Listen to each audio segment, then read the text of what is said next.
पांडु और माद्री की अस्थियों का दाह संस्कार। धृतराष्ट्र बोले, विदुर, राजाओं में शेष पांडु के तथा विशेषतः माद्री के भी समस्त प्रेत कार्य राजोचित ढंग से कराओ। पांडु और माद्री के लिए नाना प्रकार के पशु, वस्त्र, रत्न और धन दान करो। इस अवसर पर जिनको जितना चाहिए उतना धन दो। कुंती देवी माद्री का जिस प्रकार सत्कार करना चाहे वैसी व्यवस्था करो। माद्री की अस्थियों को वस्त्रों से अच्छी प्रकार ढक दो, जिससे उसे वायु तथा सूर्य भी देख ना सके। निष्पाप राजा पांडु शोचनीय नहीं, प्रशंसनीय है, जिन्हें देव कुमारों के समान 5 वीर पुत्र प्राप्त हुए हैं। वैशंपायन जी कहते हैं, राजन, विदुर ने धृतराष्ट्र से तथास्तु कहकर भीष्म जी के साथ परम पवित्र स्थान में पांडु का अंतिम संस्कार कराया।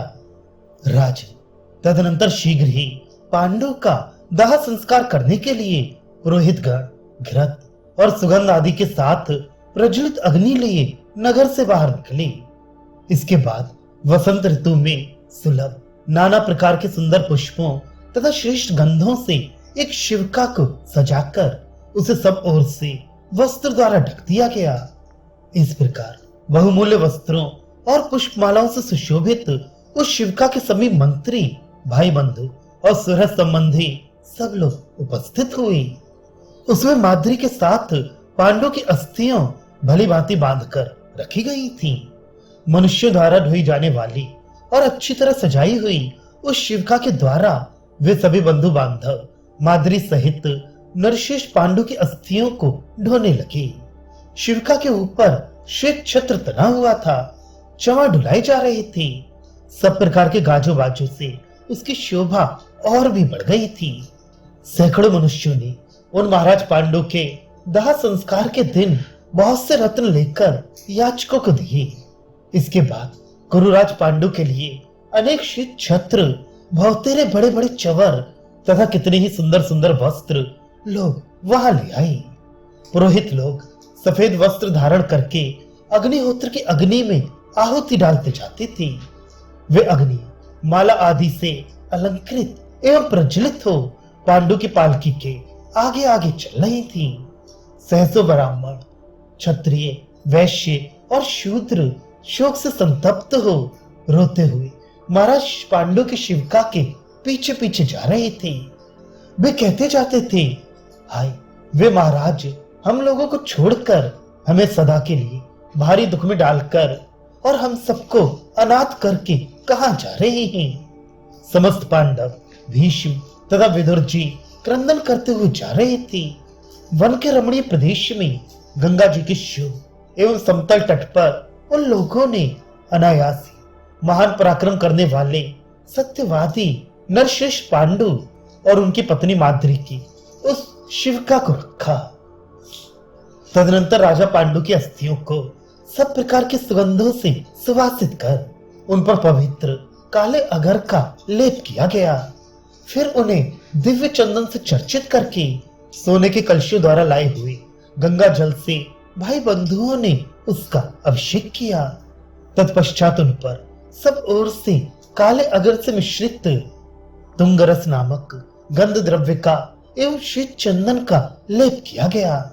इसके बाद उन्हें सफेद स्वदेशी वस्त्रों से ढक दिया गया। इस प्रकार बहुमूल्य शैया पर शयन करने योग्य नरशेष राजा पांडु की अस्थियां वस्त्रों से आच्छादित हो जीवित मनुष्य की भांति शोभा पाने लगी। समस्त याजकों और पुरोहितों ने अश्वमेध की अग्नि से वेदोक्त विधि के अनुसार मंत्रोच्चारण पूर्वक सारी क्रियाएं संपन्न की। याजकों की आज्ञा लेकर प्रेत कर्म आरंभ करते समय माद्री सहित अलंकार युक्त राजा का ग्रस से अभिषेक किया गया। फिर तुंग और पद्म का मिश्रित सुगंधित चंदन तथा अन्य विविध प्रकार के गंध द्रव्यों से भाई बंधुओं ने युधिष्ठिर द्वारा विधि पूर्वक उन दोनों का दाह संस्कार कराया। उस समय उन दोनों की अस्थियों को देखकर माता कौशल्या अंबालिका हा पुत्र कहती हुई सहसा मूर्छित हो पृथ्वी पर गिर पड़ी। उसे इस प्रकार शोकातुर हो भूमि पर पड़ी देख नगर और जनपद के लोग राजभक्ति तथा दया से द्रवित एवं दुख से संतप्त हो फूट फूट कर रोने लगे। कुंती के आर्तनाद से मनुष्यों सहित समस्त पशु और पक्षी आदि प्राणी भी करुण क्रंदन करने लगे। शांतनु नंदन भीष्म, परम बुद्धिमान विदुर तथा संपूर्ण कौरव भी अत्यंत दुख में निगमन हो रोने लगे। तदनंतर भीष्म, विदुर, राजा धृतराष्ट्र तथा पांडवों के सहित कुरुकुल की सभी स्त्रियों ने राजा पांडु के लिए जलांजलि दी। उस समय सभी पांडव पिता के लिए रो रहे थे। शांतनु नंदन भीष्म, विदुर तथा अन्य भाई बंधुओं की भी यही दशा थी। सबने जलांजलि देने की क्रिया पूरी की।